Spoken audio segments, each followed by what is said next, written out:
Hi everyone, comic book reviewer here.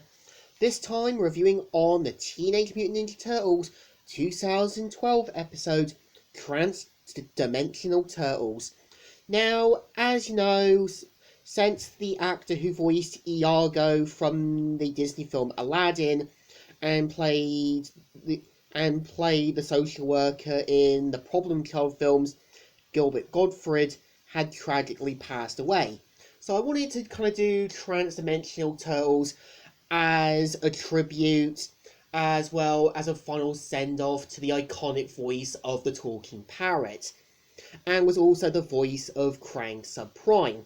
Now, for those who don't know, the 2012 TMNT cartoon was the third animated Teenage Mutant Ninja Turtles cartoon after the 2003 one. Now, the 2012 one has Easter eggs, references, and callbacks to past stuff, and was done by a team of people who actually cared about the show. And I would say the episode is a slighter improvement over Turtles Forever. And the premise of the episode is meant to be about how the 2012 TMNT Turtles are transported to the 1987 universe, and where they end up meeting their counterparts. And I think here it's interesting to see them bring back Cam Clark, Tulsin Coleman, as well as having Ron Paulson back to voice the iconic characters. And I think it's interesting to see how the Turtles in the 87 one aren't portrayed as idiots like in Turtles Forever. Here, it's actually a bit more respectful, and here we see how the Turtles do get to know each other throughout the episode.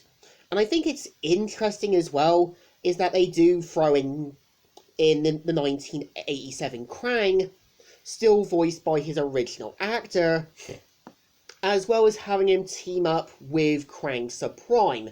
Now, it's kind of interesting how in the 2012 series, it's revealed that the 1987 Krang was banished into the 87 universe for being a screw-up, even though the episodes for Musketurtles did had other Krang races and Bubble Walkers in a flashback. As well, it was kind of heavily stated or implied that Krang was meant to be a bit more bigger from his planet's gravity, and the point of the kind of robotic suit was meant to help him get more around, the same with the Bubble Walkers. And I think it's interesting how we do see how the Turtles get to know each other's universe, and there's a lot of good callbacks to past Turtle stuff. For example, when you have 1987 Raphael throwing a pizza into the Scream as a callback to the 1987 cartoon.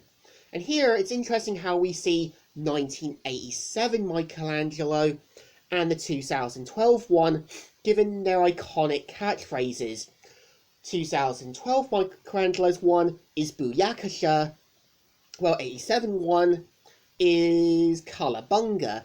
And I think it's interesting as well that they do throw in the Mirage comics and kind of not having the Turtles talk, but showing that they're meant to be more violent, darker, and more edgier than both of their counterparts.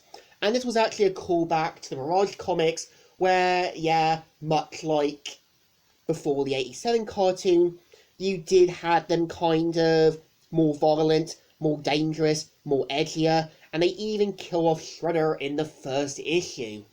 And yeah, they do bring him back by clones and so on. I think my only real gripe with the episode is that it should have been a two-parter, and I think it would have been interesting to have thrown Casey and April in to meet their 87 counterparts, and maybe have it with the Turtles meeting the 87 Splinter and learning about the different origins.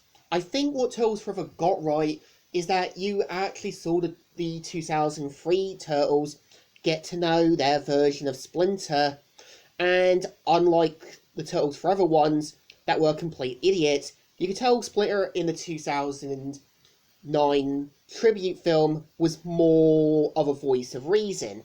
And I think it would have been interesting to have also, as well, have Krang not revealed to be part of the Utroms, but revealed to make a deal with them in dealing with both their turtles.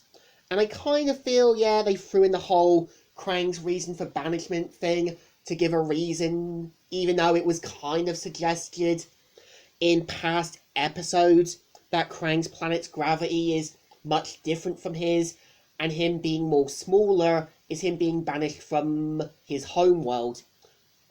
And I think, for the most part, I would say it's definitely good they do bring back the original cast.